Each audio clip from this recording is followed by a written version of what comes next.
Welcome to Historic Kenmore. This month on the blog we've been discussing all manner of 18th century picnics and barbecues. Today we have Megan here to talk about that in a little bit more detail.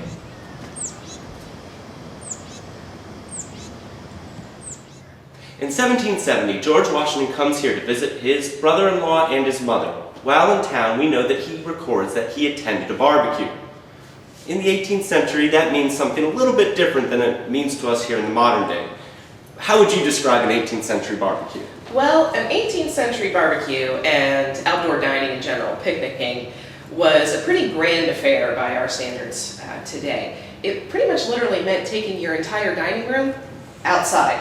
So everything you would use to eat a meal indoors, whether it be silver cutlery and glassware, china on the table, all the chairs, all the linens, basically that went outside with you. So picnicking in the 18th century wouldn't look quite as informal and casual as our modern picnics would be now. So I'm guessing that's why we have this beautiful piece of furniture right here. If I had this in my home, I would prominently display it against the wall so everyone could see it, fill the drawers with fine silverware and the like, but you're telling me that's not quite the case? No, believe it or not, this piece is actually the 18th century equivalent of a tailgating accessory.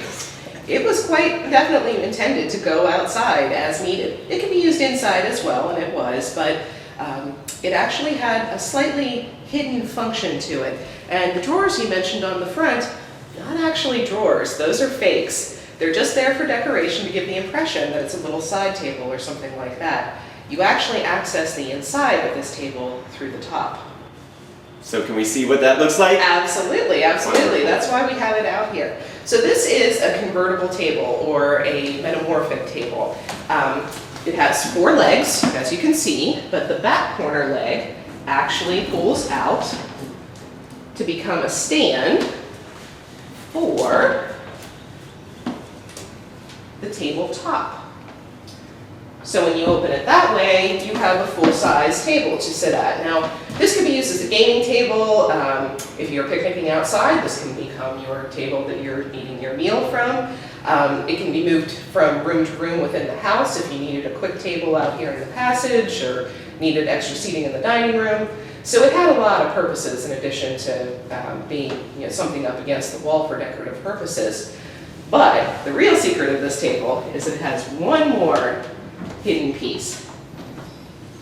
It has a liquor cellar underneath the other leaf. So this is actually a cellarette, and inside, under the last table leaf, are compartments for all of your different alcohols and liquors, whatever you enjoy having during your picnic. We have 1 bottle in there at the moment. This would have been quite full when it was being used during a picnic. And so you could be sitting here at your table, having your meal or playing your cards. If somebody's thirsty, you simply pick up the leaf, reach in and get whatever you want out. It was very convenient. This is a refined piece of furniture, a metamorphic piece of furniture, as you say. I think that's amazing.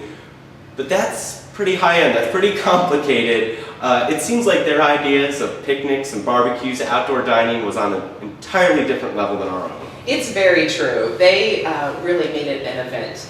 And I think today we obviously don't put this much effort into our picnics because we consider them casual affairs. And let's be honest, we don't have small armies of servants and slaves that can literally move all of our furniture outside for us.